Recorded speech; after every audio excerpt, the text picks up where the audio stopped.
The Honda Civic was swinging in midair, tied to the bridge, its windows smashed and inside completely burned out. Toronto police say the efforts that it took to safely bring this thing back to the ground took away the response to actual emergencies. In fact, they're still trying to figure out who exactly hung this Honda to dry. My goodness.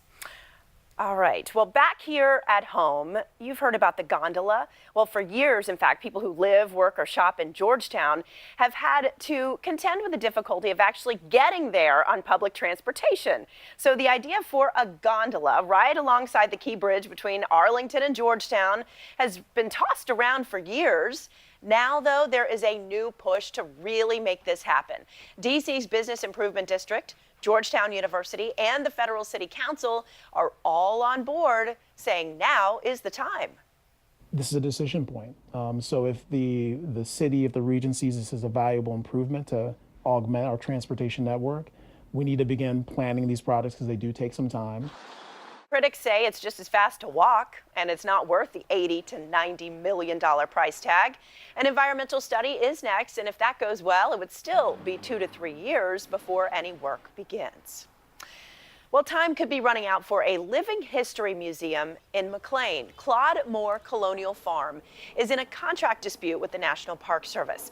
The farm's director says after 37 years of mostly independent operations, the Park Service suddenly wants to impose new burdensome requirements. So if the farm won't sign the deal, it could face an uncertain future. We do know it will close as usual in December for the winter, but it's still unclear when it will reopen or who will run it. If you like to tweet, and a lot of you do, Twitter says all 336 million of its users should change their account passwords right now.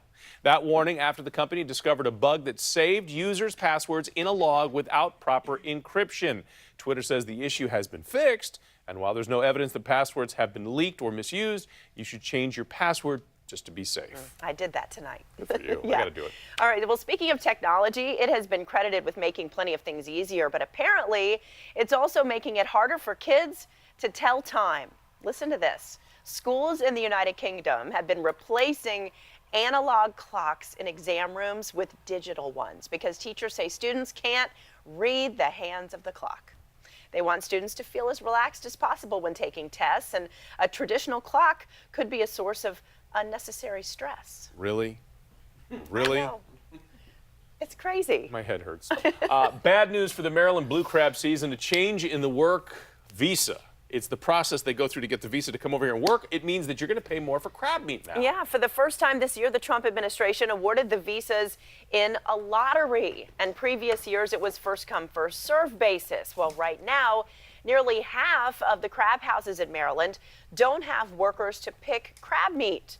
Maryland Governor Larry Hogan is asking the federal government now to take, quote, immediate action to raise the visa cap.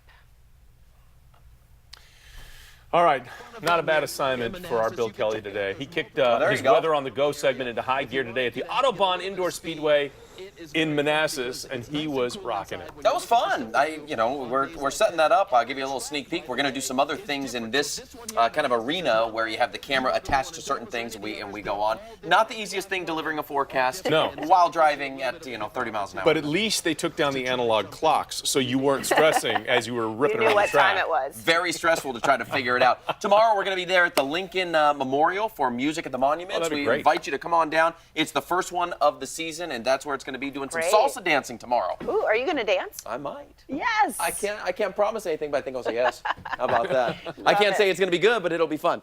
All right, so here's what's going on. It will be a hot day if you are traveling out tomorrow. Shorts again and T-shirts. I mean, look at our numbers. We're still at 79 degrees Reagan National. We have 80 in Gaithersburg right now. Upper 70s from Manassas over to Martinsburg, out to Dulles and Leonardtown. Same thing. Everybody's warm. We're going to keep it that way throughout the night. Here's midnight. We're dry, just a few passing clouds. We get to tomorrow morning, you'll start to see a little bit of an increase in cloud cover. Very mild, if not warm. Upper 60s and low 70s, even at 7 o'clock in the morning. A quick rebound by noon. Watch this. We're already in the mid-80s at noon, heading back up to about 90 degrees tomorrow. This is 3 o'clock. The big change in our forecast for tomorrow, look at a little bit of green on the map. We were talking about this the last couple of days. It's these pop-up showers that if they start to develop off to the northwest, could roll through our area. So this would be a Friday evening here, 6 o'clock. Notice 8 o'clock and a couple of these around. It is not a widespread rain event, but it is that possibility of picking up some showers and a stray thunderstorm as well. Now, if you're under one of these, outside of it being a little inconvenient, I suppose, for your event, temperatures are going to cool down behind that, and you see by this time tomorrow night, still some lingering showers. We're under the general thunderstorms category from the Storm Prediction Center. Severe weather risk looks very low for us, but you go to the north, a widespread area that jumps up into the marginal risk, which means an isolated strong storm or two possible. And this swath here, almost 900 miles, so that's a big area that has that marginal risk out for tomorrow. So if you're traveling up to the north, Pennsylvania, New York, you could see some of those stronger storms. We're going to drop things on Saturday, bring some rain in with cloud cover, mainly during the evening. Temperatures should stay in the mid to low 70s and looking delightful next week with mid 70s. You're watching ABC 7 News here at 11. We'll be right back.